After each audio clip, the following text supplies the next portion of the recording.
Let's get started with our first news. Michael Chandler believes more than ever that he's on a collision course with Conor at the White House. In a recent interview, Chandler explained that he feels closer to this fight becoming reality than at any point before. He admitted that in the past he advised people not to bet on Conor's return, but now things feel different. Deep down, Chandler says in his heart of hearts he thinks the fight is happening at the White House, and the idea excites him for many reasons. For Chandler, the White House card is the ultimate stage. Ideally, if it turns out to be Conor standing across from him, it would be nothing short of perfect. He spoke about the unfinished business between them. There's mutual respect, but also that lingering feeling of a fight that still needs to happen. Conor himself has hinted at the matchup by posting an AI-generated image of the two together and saying they have unfinished business. Chandler agrees completely. They were both coaches on The Ultimate Fighter, yet never actually fought afterward despite being in the same weight class.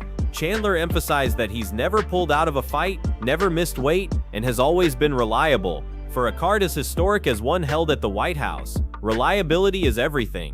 Fans want the best matchups, but more importantly, they need fights that are certain to happen. Chandler insists that if he can walk to the octagon, he'll show up, the cage door will close, and he'll deliver a sell. He believes the fight is closer than it has ever been, partly due to things he's heard behind the scenes. Business partner David Feldman and others close to Conor have voiced similar sentiments, making Chandler confident. He also noted that Conor stepping away from the race for president of Ireland allows him to focus more on training, which raises the chances of his return. Chandler spoke about what drives fighters in general: the hunger for the biggest fights, the brightest lights, the most money, and the largest audience possible. Conor has embodied that mindset his entire career, setting pay-per-view records and headlining the grandest spectacles in the sport. Chandler says that's exactly what he wants as well, and what every fighter dreams of. So when the White House card was first announced and Conor threw out hints online, some people dismissed it as smoke and mirrors, but Chandler feels this time it's real. If there was ever a card that could bring Conor back, it would be this one. Everything aligns: the stage, the spotlight, the magnitude, and the sense of unfinished business. Chandler closed with confidence, saying that while in MMA nothing is guaranteed, he is as close to a guarantee as you'll find.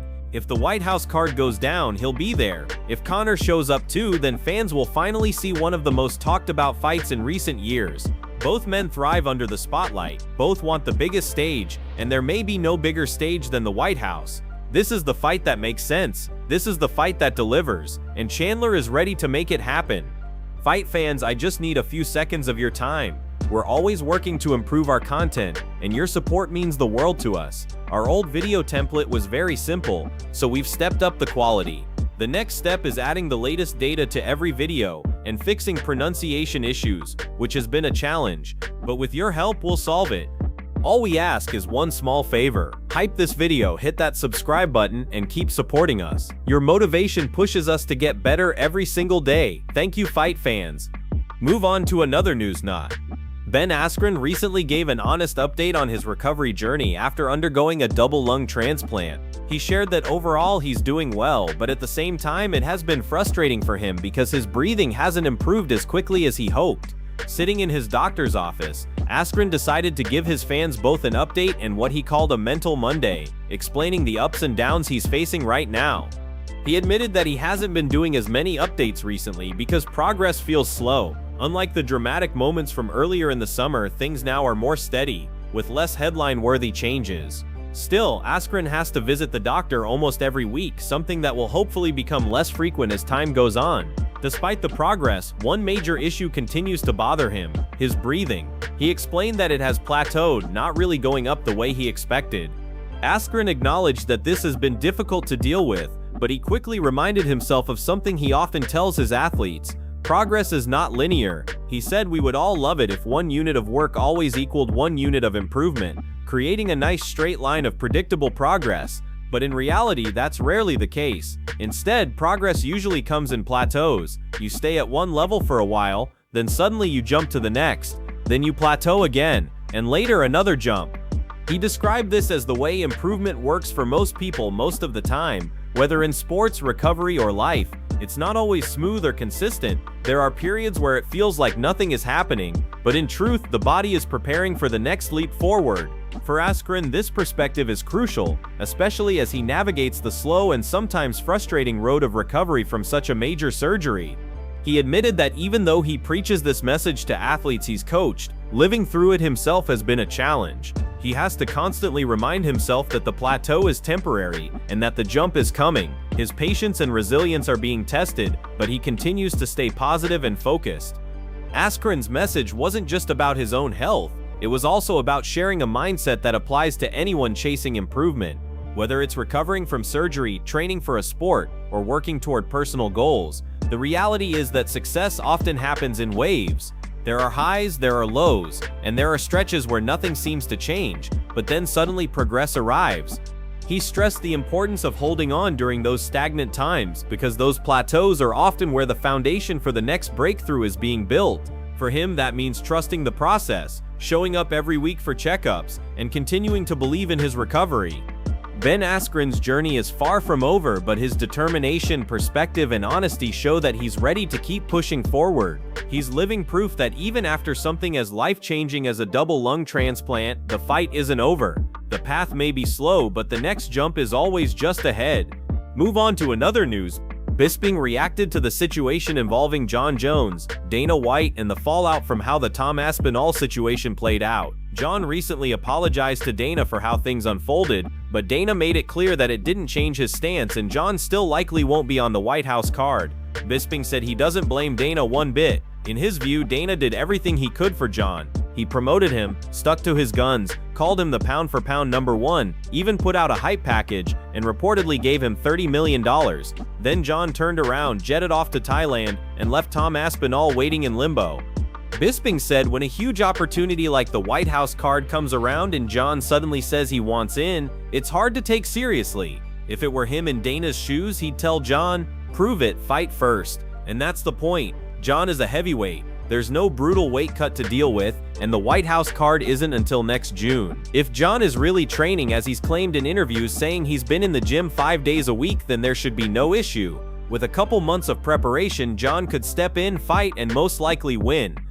Bisping added that if Jon were to get a victory and Tom also picked up a win, then the fight between them would make perfect sense. The timeline works, and the UFC would probably be more than happy to put it together, but only if they felt confident that Jon was committed. The concern isn't just about the fight itself, the worry is always about what happens after. Will Jon disappear again? Will he lose focus? That unpredictability makes it tough for Dana and the UFC to gamble on him for such a historic stage. Bisping made it clear he's not against Jon, but he understands Dana's reasoning. After all the investment, all the promotion, and the chaos that followed, it's only natural that Dana would hesitate. For Jon to be on the White House card, he has to prove that he's back, reliable, and ready to fight. Until then, the UFC has every right to wait and see if he can actually deliver before handing him one of the biggest opportunities in the sport. Move on to another news. Sean O'Malley recently opened up about the differences he noticed in Merab between their first and second fights, and he emphasized just how much more confident Merab was the second time around. Duplessis explained that confidence plays a massive role in fighting, bigger than people might even realize. Of course, confidence matters in anything you do, but in fighting it can be the deciding factor between winning and losing. You can have all the skills in the world, but if you don't trust yourself, if you don't believe in your abilities, those skills won't shine when the pressure is on. O'Malley recalled how different Merab felt in their first encounter compared to the rematch. In the first fight, it was a close battle. O'Malley admitted that Merab didn't come in with the same energy, the same aura of dominance, but things changed dramatically after that. Once Merab went out and beat Omar, it elevated him. It gave him the kind of belief that fighters chase their entire careers. When they met again, O'Malley said he could feel the difference. Merab stepped into the cage like a man who thought nobody in the world could stop him. That confidence radiated in everything he did. O'Malley stressed that this isn't just about technique, it's about mindset. When Merab walked into the rematch, he wasn't second-guessing anything. He trusted his training, his preparation, and his ability to impose his game plan. That level of belief makes you sharper, faster, and more dangerous. O'Malley admitted that he could sense it right away, that Merab carried himself differently, and it made the fight tougher. But he didn't stop there. O'Malley pointed out that other fighters like Corey also carry that same type of belief. Corey is not just skilled, but he has that quiet confidence that allows him to compete with anyone in the division. O'Malley said he's genuinely excited for that fight because Corey has the tools, the mindset, and the drive to match up with someone like Merab. This conversation highlights just how much the mental side of fighting matters at the highest level. It's not just about throwing punches, landing takedowns, or defending submissions. It's about walking into the octagon knowing you belong there, knowing that you can win, and refusing to let doubt creep in. O'Malley knows this firsthand, and that's why he recognized how dangerous Merab became once he gained that extra layer of belief. For O'Malley, it was clear the second fight wasn't just about adjustments or game plans, it was about Merab's confidence. Beating Umar gave him the momentum, and by the time they fought again, he carried himself like someone who believed he was unstoppable. That's the kind of mindset that changes everything in MMA, and as O'Malley looks ahead to the future of the division, he knows that confidence combined with skill is what truly separates the best from the rest. Move on to another news. Breaking news out of Hawaii as BJ Penn has once again been arrested, this time for violating a restraining order placed against him by his own mother. According to reports, Penn was taken into custody after returning to her property despite being legally prohibited from doing so.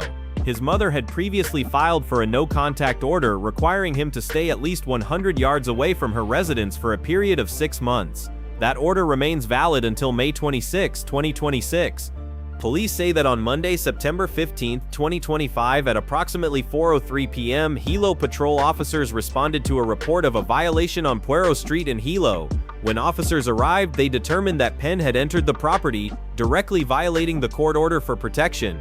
He was identified as the respondent in the order, and because of his actions, police were left with no choice but to intervene. Penn was later located nearby and arrested without incident.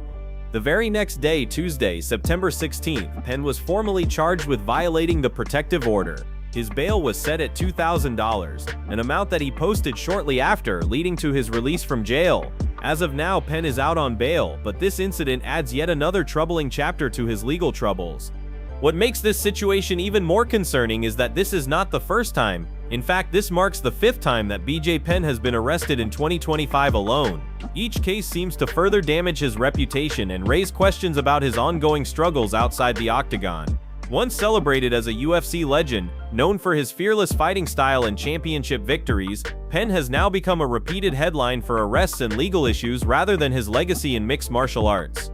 This latest arrest underscores the seriousness of the situation. Violating a protective order is a criminal offense that courts and law enforcement take very seriously, particularly when it involves family members. For Penn, it adds yet another layer of controversy to what has already been a rocky year. At this point, the details remain straightforward. The restraining order was in place, it was still valid, and Penn knowingly violated it by entering his mother's property. The police acted quickly, the arrest was made and bail was posted, but the fact remains, this is another troubling incident for a former champion who once stood at the very top of the sport. Move on to another news. Khabib Nurmagomedov has been spotted once again working closely with Islam Makhachev as he prepares for the biggest fight of his career. Islam is moving up to welterweight to take on JDM for the title, and fans couldn't be more excited. Legendary coach Javier Mendez recently posted footage on Instagram showing the entire team back together. In his caption, he praised the group, saying, "Most of the team arrived yesterday. Always a pleasure to see nothing has changed with them except now there are more world champions. Humble, respectful, disciplined, focused, and loyal." The footage captured those familiar scenes of hard work and dedication that defined the dominance of Team Dagestan. Khabib was right there in the room, guiding, supporting, and making sure Islam stayed sharp. The chemistry between the leader, the coach, and the fighter was undeniable. For years, this formula has produced nothing but success, and now it's being applied to Islam's welterweight title camp. One of the more interesting details was the structure of their sparring sessions. Instead of the standard rounds, they pushed through an intense 22 minutes. The voice in the background kept repeating, 22 minutes left, 22 minutes left. It was 4 rounds, but the team made sure Islam pushed himself through every second. The message was clear. When you're fighting at the very top, every minute counts, every second matters. At the NAA's Training Center Sports Complex, the atmosphere was all business. The champion went through 4 strong rounds, testing his conditioning, his focus, and his ability to adapt under pressure.